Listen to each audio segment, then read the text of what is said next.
Now, I guarantee this one best enjoyed when held in hand. What we're seeing here is a little bit of underexposure.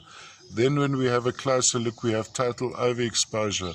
Now, to my estimate at the moment, this is a formation of diaptase. I'm not 100% sure. Could be malachite as well. Let's have a look. I think it is actually diaptase, yes. Rather large crystals of diaptase sitting on this almost a cast of shattuckite with traces of goethite in between.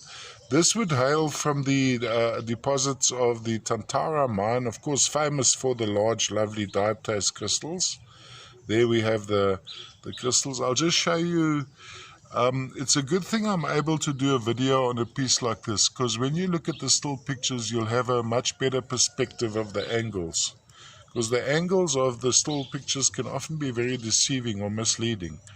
You know, we believe it is as we believe it to be, but it's always nice to know what to expect. And I promise on this one, best when held in hand, best enjoyed when held in hand. From a display point of view, I would display it going around like this, because the prominence here would be the underlying cast matrix is pretty much shattuckite, so it's a powder blue, whereas this crystallization on top is quite significant and quite visible.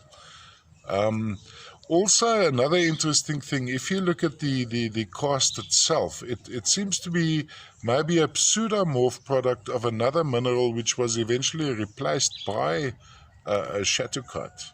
You'll see there's an underlying crystalline formation to the cast itself. All the way from Tantara in the Katanga.